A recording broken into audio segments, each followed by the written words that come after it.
Okay, welcome back. So you've done your think, pair, share, and you've come up with as many supporting statements and supporting points as you can. Now I'm going to model for you brainstorming the other side of this issue. What would people say to me who disagree with me? People who think that nutrition should be a required class in school. If you really believe your topic, which you should, this could be a challenging process for you to try to imagine what somebody would say who disagrees with you. So you need to take a little bit of time, stretch your mind, and really think about it. If you've had arguments with people in the past or disagreements, think about what they said to you. I'm going to come over here and work on the other side of my mind node. And I'm going to start brainstorming statements that would be, we'll call them counter arguments. People who would counter or come back and disagree with my opinion that no, nutrition shouldn't be a required class. Okay, so the first counter argument that I can think of is that people would say kids absolutely need to learn which foods are good for them and in what proportions. One of the things I can remember is that from in the beginning of the year with my advisory students, we talked about breakfast and the importance of breakfast and what makes a healthy breakfast. And we were deciding to bring in some food to have for breakfast one day, and I wrote on the board that we need to have protein, we need to have carbohydrates, and that we need to have some fruits or vegetables. And I had one of my students ask me, what's a carbohydrate? And so that made me realize that there are some gaps for some people in what a balanced meal looks like and what are the important parts of nutrition. So I can reasonably see someone saying to me, whoa, hold on a second. How can you say that nutrition isn't a required class when we've got kids who don't know some of these basic foundations? So let's put down that kids need to learn which foods are good for them and what proportions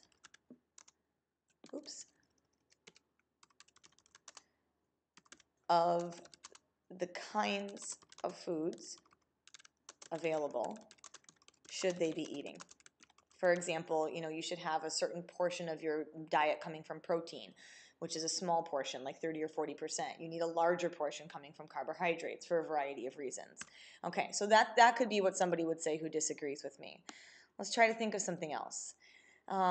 People might say that starting early with nutritional education is important because when we're young, it's when we're forming our systems for handling the world, for experiencing the world, and the younger we can get this information to people, the more likely we are to influence their overall lifetime habits. So there could be an argument made that says the earlier kids are exposed to nutrition information, the more likely we are to influence healthy lifelong habits. Okay? Okay. So those are two possible counter arguments that I come up with.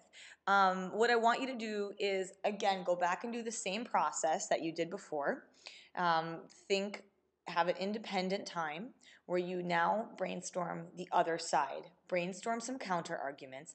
Brainstorm as many as you can think of. Really take some time. If you're stumped, it's okay. Just sit there and think about it. Try to come up with what would somebody say who disagrees with you. Come up with as many as you can. After it seems like the people at your table group are stumped and are done, I'm going to say at least 10 minutes you're going to think about this. I want you to swap brainstorming documents, swap computers, swap paper, whatever you're working on, and let somebody else at your table group try to add to your brainstorm. Again, you're not evaluating, you're not judging whether something's good or not. They're simply going to say, oh, here, let's add one here because maybe you didn't think of this. Or we'll add one over here because maybe you haven't thought of this potential option yet. So do your own thinking about a counter argument, or 2 or 3 or 4, and then share it with somebody else and let them add to your brainstorm and benefit from kind of that group thinking process. Okay, good luck.